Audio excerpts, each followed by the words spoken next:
ఓం నమో నారాయణాయ. వారాహి అమ్మకు నమస్కారం చేసుకుంటూ, అమ్మవారి దయ, ఆమె చల్లని చూపులు మనందరిపై ఉండాలి అని చెప్పి మనస్ఫూర్తిగా కోరుకుంటూ, ఈ రోజుటి వీడియో స్టార్ట్ చేస్తున్నానండి. ఇక ఈరోజు వీడియోలో మనం చూడబోయేది ఏంటి అంటే, అమ్మవారి వాగ్దానం. అమ్మవారి వాగ్దానంగా ఈరోజు తల్లి, నువ్వు నా నుదుటిన తాకు, నీ అదృష్టం 2 గంటల్లో ఎలా మారిపోతుందో చూడమ్మా అని చెప్పి వారాహి అమ్మ తన వాగ్దానంగా మనకు అందిస్తున్నటువంటి అదృష్టం ఏంటి అనేది తెలుసుకోబోయే ముందుగా మన ఛానల్ని కనుక కొత్తగా ఎవరైనా చూస్తూ ఉన్నట్లయితే ప్లీజ్ సబ్స్క్రైబ్ చేసుకోండి ఫ్రెండ్స్. వీడియో నచ్చితే కనుక లైక్ చేయండి, షేర్ చేయండి, కామెంట్ చేయండి, కొంచెం సపోర్ట్ చేయండి. ఇక వీడియోలోకి వెళ్ళబోయే ముందుగా ఒక్కసారి జ్యోతిష్యంలో ఎంతో గొప్ప అనుభవం కలిగినటువంటి గురూజీ గారు శ్రీ వారాహి అమ్మవారి జ్యోతిష్యాలయంలో జ్యోతిష్యం చెప్తున్నారు. గురూజీ సుబ్రహ్మణ్యం రాజు గారు. Contact number 7075662225. ఈ గురువుగారు వశీకరణ స్పెషలిస్ట్ గురూజీ. చెప్పింది చెప్పినట్లుగా జరుగుతుంది. భార్యాభర్తల మధ్య ఎలాంటి గొడవలున్నా సరే, విదేశీ ప్రయాణం ఆలస్యం అవుతున్నా, ప్రేమ, పెళ్లి, సంతానం లేకపోవటం, కోర్టు సమస్యలు, గృహము మరియు కుటుంబ సమస్యలు, ధనం నిలకడ లేకపోవటం, నమ్మిన వ్యక్తి మోసం చేయటం, స్త్రీలకు పురుషులకు సంబంధించిన గుప్త సమస్యలు ఎటువంటివైనా సరే రోజుల్లో పరిష్కారం చేస్తారు. మీరు ఎంతోమంది దగ్గర జ్యోతిష్యం చెప్పించుకొని పరిష్కారాలు చేయించుకొని నిరాశ చెంది ఉన్నట్లయితే ఒక్కసారి ఆదికొండ దేవతలైన కోయరాజు గారికి ఒక్కసారి కాల్ చేయండి. కోయ గురూజీ గారు, కొండదేవత పూజారి సుబ్రహ్మణ్యం రాజు గారు. Contact number 7075662225. మా జీవితంలో కూడా ఎన్నో మార్పులు జరిగాయండి, కాబట్టే నమ్మకంగా చెప్తున్నాను. జై వారాహి అమ్మ. ఇక వీడియోలోకి వచ్చేస్తే, బిడ్డ, ఈరోజు నువ్వు నా మీద కొంచెమైనా సరే నమ్మకం ఉన్నా, గౌరవం ఉన్నా, ఈ తల్లి నుదుటిన తాకు. నీ యొక్క అదృష్టాన్ని నేను 2 గంటల్లో మార్చి చూపిస్తాను. కాబట్టి నువ్వు నా మీద నమ్మకం ఉంటే, గౌరవం ఉంటే, ఈరోజు నేను చెప్పే ఈ సందేశాన్ని పూర్తిగా నువ్వు విని నీ యొక్క అదృష్టాన్ని 2 గంటల్లో నీకు ఎలా ఇస్తానో ఇప్పుడే విని తెలుసుకో బిడ్డ. అయితే నేను చెప్పే ఈ చిన్న కథని జాగ్రత్తగా విను, నీకు పూర్తిగా తెలుస్తుంది. ఒక మారుమూల చిన్న గ్రామం ఉండేది.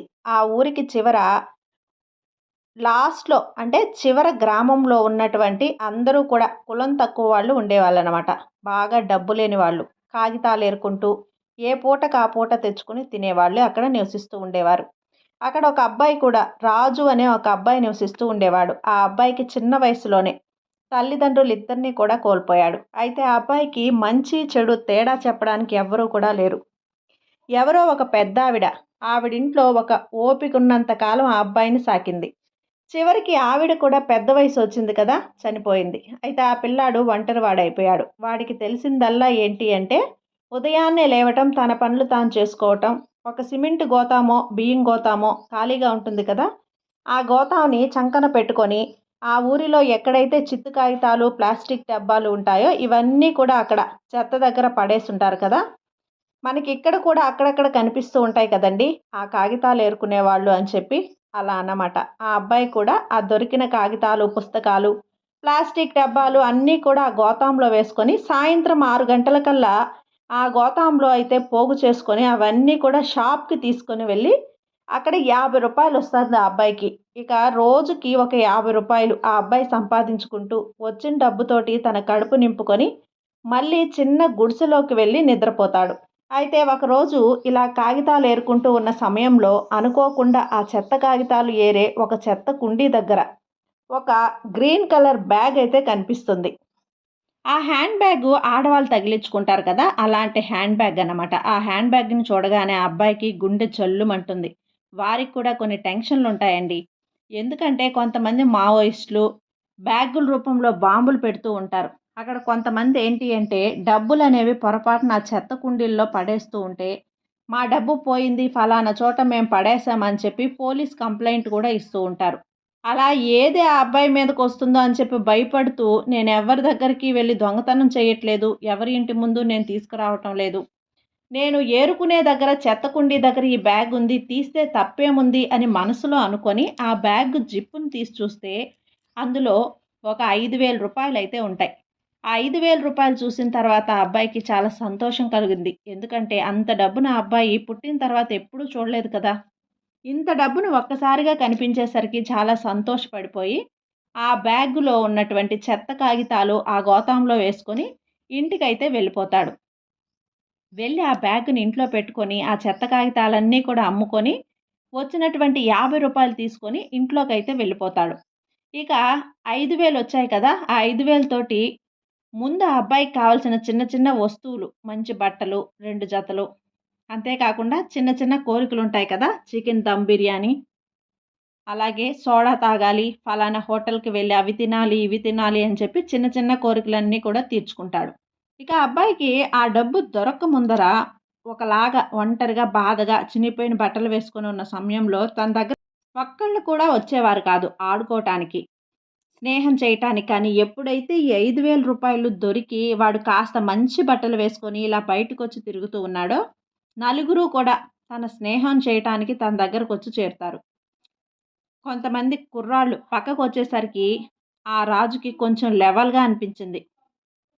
అంటే అప్పటి వరకు ఎవ్వరూ మాట్లాడలేదు కదా! ఇలా సడెన్‌గా డబ్బులు దొరకటం, తనకున్న చిన్న చిన్న కోరికలు తీర్చుకోవటం, ఇలా కొత్త బట్టలు కొనుక్కోవటం, ఇష్టమైనటువన్నీ తినటం ఇదంతా చూసుకొని, ఆ పక్కనున్న స్నేహితులను చూసి కొంచెం మనసులో గరాన అయితే వస్తుంది ఆ అబ్బాయికి. అయితే ఇలా పక్కనున్న ఫ్రెండ్స్ కూడా ఇది కావాలి, అది కావాలి అంటే వారికి కూడా పాపం కొనిపెట్టేవాడు ఆ అబ్బాయి. కొనిపెట్టిన ఒక రోజు, "అరే! మనం పేకాట ఆడదాం రా" అంటే పేకాట అంటే జూదం అన్నమాట. జూదం ఆడదాంరా అంటే, ఈ జూదం ఆడితే మన దగ్గరున్న డబ్బులు ఇంకాస్త రెట్టింపవుతాయని చెప్పి, నలుగురు కుర్రోళ్ళు, ఇద్దరు కుర్రోళ్ళైతే ఉంటారనమాట. ఏదో సరదాగా ఉంది. చేతిలో డబ్బుంది. సరే వెళ్దాంలే అని చెప్పి ఆ అబ్బాయి ఆ జూదం దగ్గరికి వెళ్లి ఆటలో డబ్బు పెడతాడు.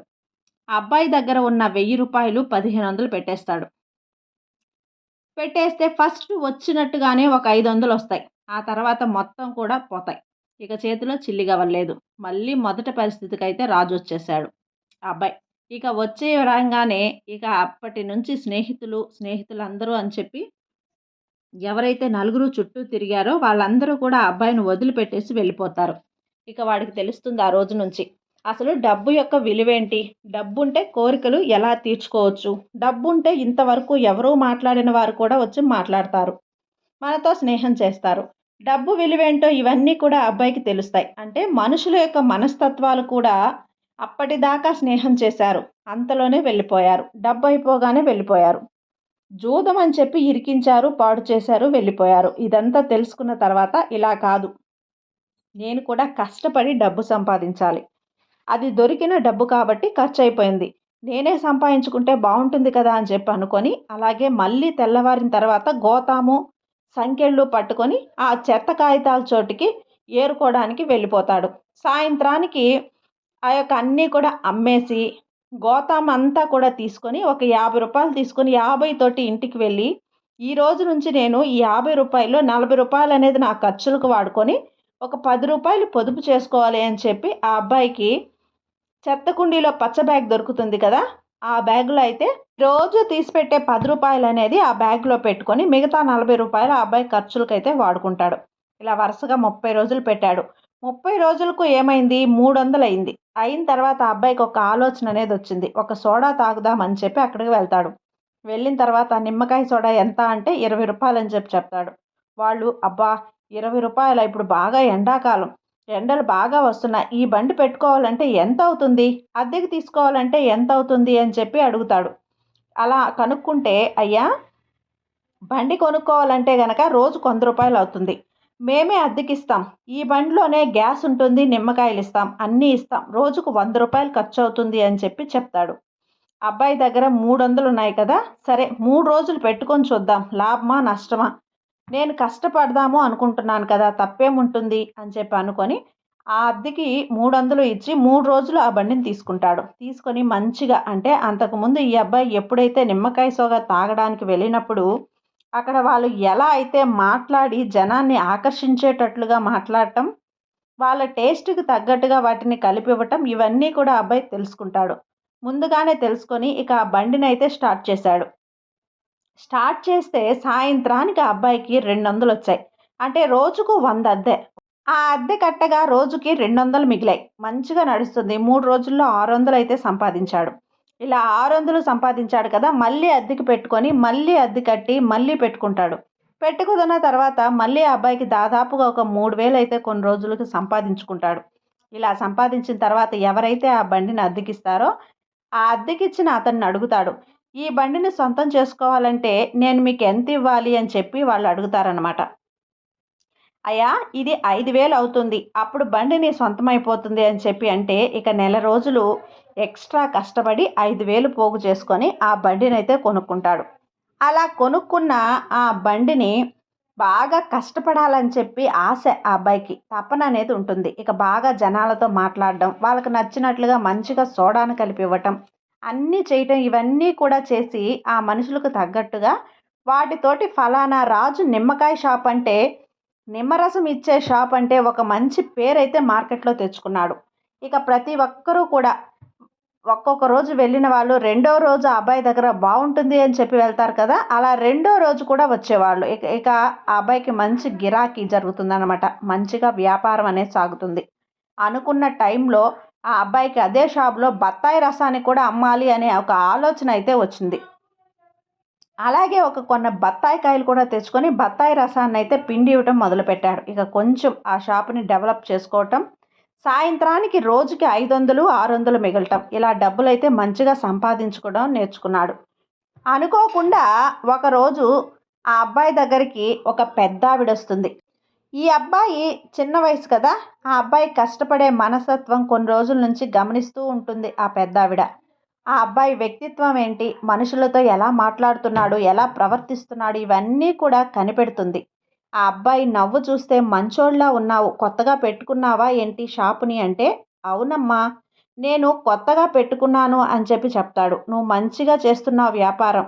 ఈ మాట తీరు, నువ్వు పడే కష్టం, నీ యొక్క వ్యక్తిత్వం అన్నీ కూడా నాకు నచ్చాయి మనవడా. ఒక చిన్న సహాయం చేస్తాను. దాంతో నీ వ్యాపారం అనేది ఇంకాస్త డెవలప్ అవుతుంది. నాకు తెలిసిన యూట్యూబ్ ఛానల్ అనేది ఉంది మా అమ్మాయిది. మా అమ్మాయికి చెప్తాను. ఈ అమ్మాయి వచ్చి ఇక్కడ ఒకరోజు ఇక్కడికొచ్చి వీడియో తీసుకొని ఆ అమ్మాయి ఛానల్‌లో పెడుతుంది. అలా పెట్టిన తర్వాత నీ వీడియోస్‌ని ఆ అమ్మాయి ఛానల్‌లో చాలా సార్లు చూసేవాళ్ళు ఉంటారు.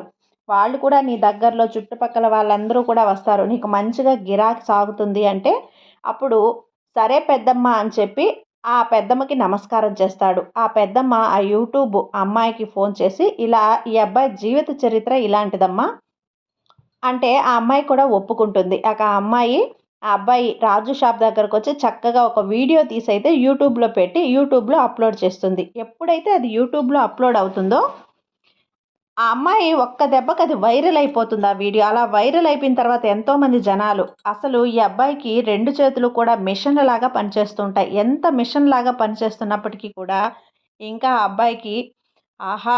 ఇంక చేయడం నా పని ఎక్కువైపోయింది అన్నమాట. అంటే జనమేమో విపరీతంగా గుంపులు గుంపులుగా వస్తున్నారు. అసలు ఏం చేయాలో అర్థం కావటం లేదు. సాయంత్రంలోగా ఎలాగోలాగా మేనేజ్ చేసుకొని మంచిగా ఒక్క రోజున 5,000 సంపాదిస్తాడు. ఇలా 5,000 సంపాదిచ్చేసరికి ఇక ఆ పెద్దమ్మకి ఒక్కసారి ఆ పెద్దమ్మ దగ్గరికి వెళ్లి చెప్పాలి అని చెప్పి, ఆ పెద్దావిడ దగ్గరకైతే ఒక్కసారి వెళ్ళి అంటే ధన్యవాదాలు చెప్పాలనిపించింది. వెంటనే ఆ పెద్దమ్మ ఆ సమయానికి అటుగా వెళ్ళి తాను చూసి, "మీరు చేసిన సహాయానికి చాలా కృతజ్ఞుడిని నేను. నాకు వ్యాపారం మంచిగా సాగపోతుంది. కాకపోతే బాగా డెవలప్ అయిపోయేసరికి నేను చేయలేకపోతున్నాను" అంటే, "అలా కాదు బాబు. నీలాంటి వాళ్ళు ఎవరైతే కష్టంలో ఉన్నారో అలాంటి వాళ్ళని నువ్వు ఒక ముగ్గురినో, నలుగురినో సెలెక్ట్ చేసుకో. ఆ 4, 5 షాపులు ఇట్లాగే బండ్లు తీసుకొని నీ దగ్గరున్న డబ్బు పెట్టి ఫలానా రోడ్ల మీద బాగా జనం ఎక్కడైతే తిరుగుతూ ఉంటారో అక్కడ వీటిని పెట్టించు. ఫలానా టీ అంటే రాజు జ్యూస్ షాప్ అని చెప్పి పెట్టుకో దానికి. మంచిగా 4, 5 చోట్ల నువ్వు పెట్టినట్లుగా ఉంటుంది. వాళ్ళకి రోజుకి ఇంత కాడికని జీతం నువ్విచ్చి, ఆ వచ్చిన ఆదాయాన్ని నువ్వు తీసుకో. ఇక డెవలప్ చేసుకో" అని చెప్పి ఒక ఐడియా అయితే ఆ పెద్దావిడనేది ఇస్తుంది. అది బాగా ఆ అబ్బాయికి నచ్చుతుంది.